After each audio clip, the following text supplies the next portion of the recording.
All right, guys. Hello and welcome to match three between Swooton in the blue here and Callmeking in the red.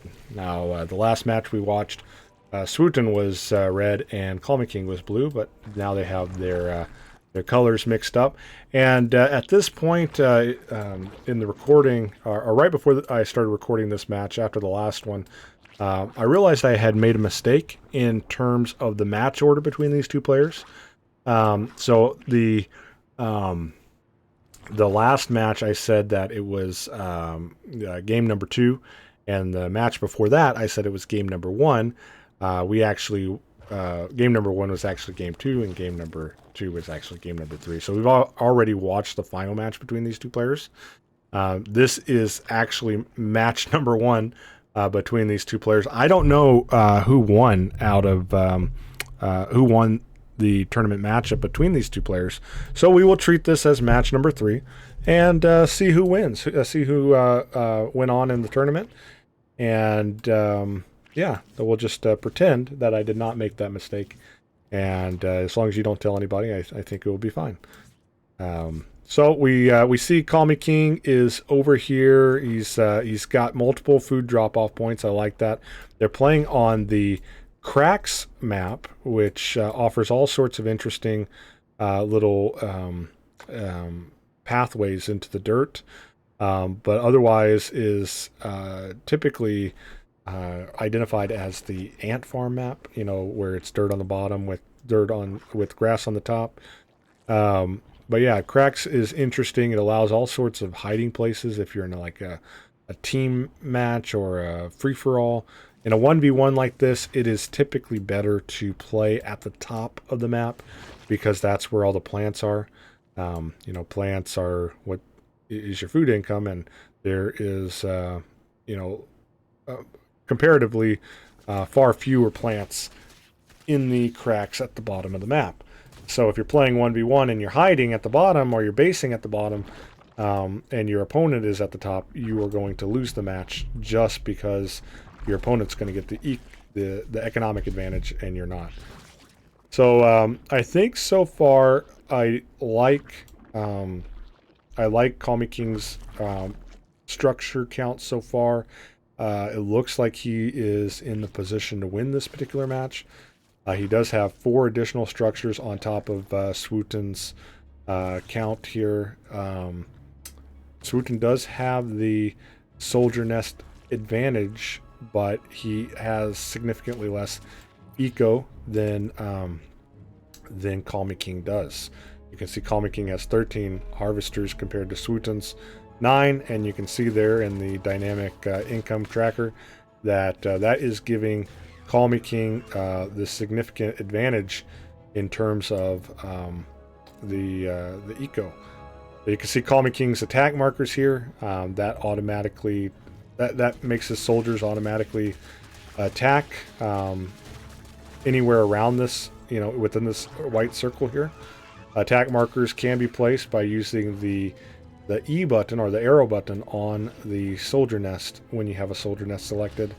Alternatively, in the settings, you can have that that particular button added to your queen so that you can control attack markers with your queen as well. But yeah, both players have attack markers set at each other's base, and that means that their soldiers will automatically attack within those white circles. But yeah, getting back to the specifics of the match here, Callmeking is opting to run past Swooton's army, which I think is a wise choice here. He does pick off one soldier nest. He gets another one. That is like losing 2 soldier nests when you only have 6 is very significant of a loss for Swooton, especially if those were the soldier nests that he had the majors on. Now Callmeking has the soldier nest advantage. He did just lose one that had at least 1 major and 2 soldiers on it. So that's not a good loss for Callmeking. I am very disappointed that Swooton did not attack that soldier nest. I think that was a poor choice. I think he could run past Callmeking's army right now and attack from this other angle to get Callmeking's nest, but Callmeking now has twice as many soldier nests as Swooton does. And he still has 4 additional workers compared to Swooton's workers. So yeah, it looks like Callmeking is in the much better economic and military position right now.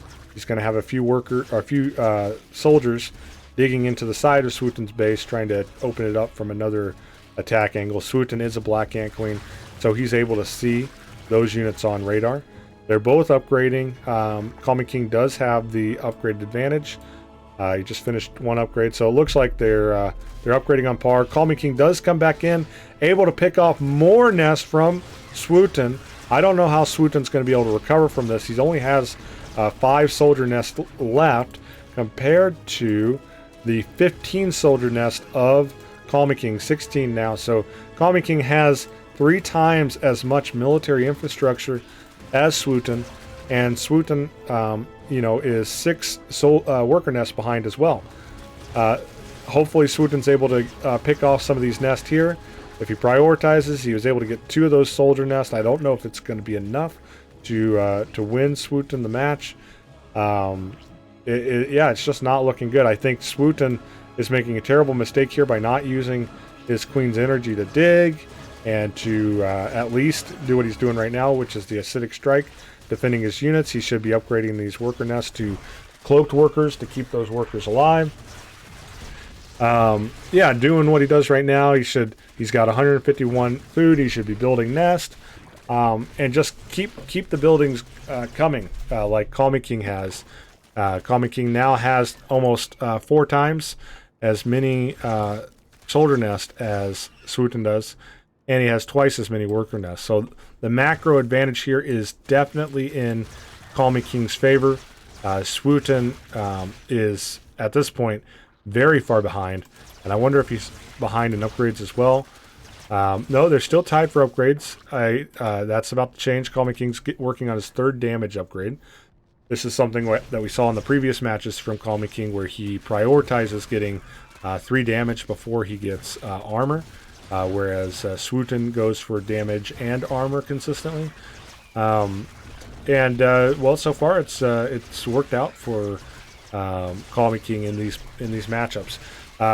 Swooton still is not upgrading his worker nest, so despite the fact that Callmeking has not built any scouts to kill hidden workers this entire match, Swooton has not upgraded hidden workers, and he could at this point have almost as many hidden surviving workers as Callmeking has, but he did not upgrade them, and therefore he's severely behind in terms of his economy. Let's take a look at Swooton's vision here.